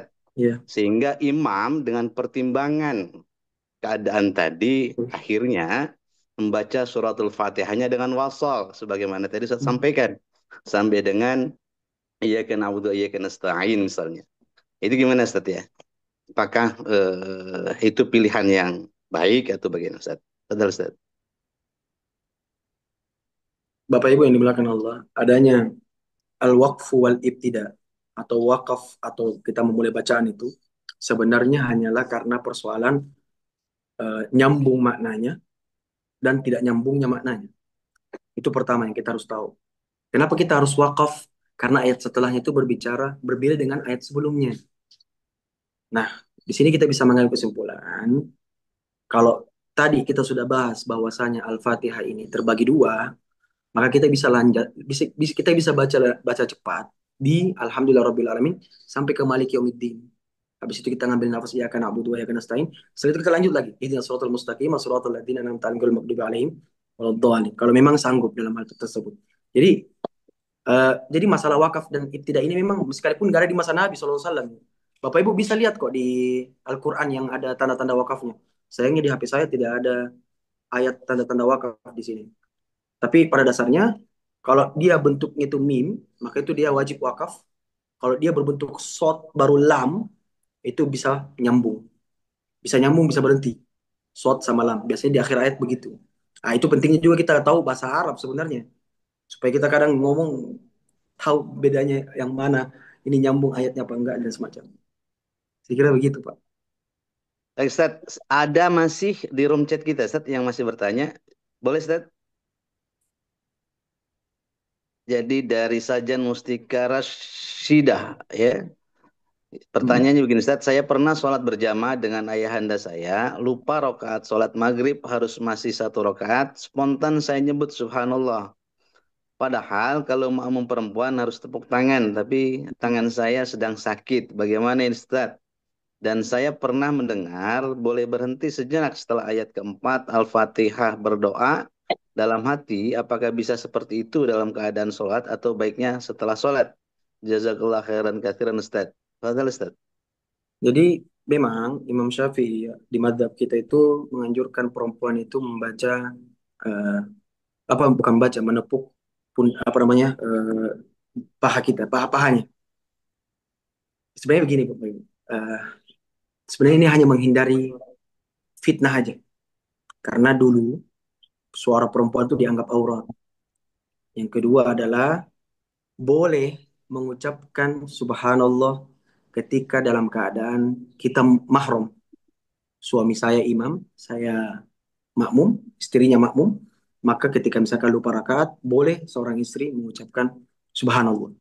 Yang tidak boleh itu ketika di masjid pada umumnya. Nah, Imam Syafi'i mengatakan karena suara perempuan itu bisa dianggap aib, bisa dianggap fitnah kalau dia mengucapkan hal tersebut. Ya, saya kira seperti itu. Jadi kalau mahram itu boleh, boleh mengucapkan karena ya halal. Ya, saya kira seperti itu. Baik, Ustaz. Alhamdulillah, Ustaz. Jadi dari room chat kita sudah kita sampaikan pertanyaannya kepada Ustaz dan sudah dijawab tuntas. Juga yang resen tadi juga sudah diberikan kesempatan untuk bertanya dan Ustaz juga bisa sudah jawab semuanya itu. Alhamdulillah kita sudah masuk di penghujung taklim kita barangkali. Ustaz ya, jadi insya Allah mudah-mudahan kita diistiqomahkan untuk bisa hadir selalu dalam majelis-majelis ilmu, majelis taklim. Sebagaimana tadi Ustaz sampaikan, ini adalah bagian dari fisabilillah, Ustaz ya, mencari ilmu, Ustaz ya. Sebagaimana Nabi sampaikan, man salaka tariqan yaltamisu fi ilman, sahalallahu lahu tariqan ilal jannah, gitu, Ustaz ya. Jadi barang siapa yang mencari ilmu di jalan Allah, maka Allah akan mudahkan jalannya menuju surga. Gitu, Ustaz ya. Insya Allah mudah-mudahan Allah sehatkan kita, Allah panjangkan umur kita dalam taat ya, dan Allah istiqomahkan kita untuk tetap setia, tetap cinta pada majelis-majelis ilmu. Itu Amin. barangkali yang bisa saya sampaikan atas nama MC atau moderator. Mohon dibukakan pintu maaf yang sebesar-besarnya. Terima kasih atas segala perhatian. Jazakallah hasanal jaza. Syukran ala husni ihtimamikum. Assalamualaikum warahmatullahi wabarakatuh. Waalaikumsalam warahmatullahi Warahmatullahi Waalaikumsalam wabarakatuh. warahmatullahi wabarakatuh. Terima Baik, kasih barangkali Ustaz. sebelum Terima ditutup, kasih Asosiasi Notaris Ustadz yang telah dapat memfasilitasi majelis ini. Alhamdulillah. Terima kasih Pak Imran, Pak. ya Pak Ustadz bawa monggo atau silakan Fadl Terima untuk kasih bisa Pak membacakan Ustaz. doa penutup Ustadz atas taklim Baik, kita. baik. Mari kita menutup ta'lim kita, pengajian kita dengan bersama-sama menundukkan di hadapan Allah Subhanahu wa taala. Kita berdoa kepada Allah Subhanahu wa taala, semoga Allah Subhanahu wa taala sehatkan kita. Dan bagi Amin. yang sakit, kita jadikan wasilah, kita mendoakan orang-orang yang sakit, Allah Subhanahu wa taala angkat penyakitnya. Amin ya Rabbal. Bismillahirrahmanirrahim. Alhamdulillahirabbil alamin. Allahumma sayyidina Muhammad wa ala ali sayyidina Muhammad. Allahumma salli Allahumma sallim shfi ala mardana wa afi mubtalana. Allahumma shfi mardahum fa innaka antash shafi la shifaa illa shifaa'uk la yughadiru bihi saqaban. اللهم بما علمتنا وعلمنا ما ينفعنا وارزقنا علما ينفعنا رب زدنا علما وارزقنا فهما اللهم الطف بنا Amin. فيما جرت به المقادير ربنا آتنا في الدنيا حسنة وفي الآخرة حسنة وقنا عذاب النار Amin. Sallallahu ala sayyidina Muhammad Nabi Allahumma salli wa sallim Wasallam. ala Alhamdulillahi Rabbil Alamin. Kita tutup majelis kita dengan bersama-sama membaca doa kafaratul majelis. Subhanakallahumma wa bihamdik. Subhanakallahumma Asyhadu an bihamdika la asyhadu an la ilaha ilaha illa illa anta anta astaghfiruka wa astaghfiruka wa atubu atubu ilaik. ilaik. Assalamualaikum warahmatullahi taala wabarakatuh. Assalamualaikum.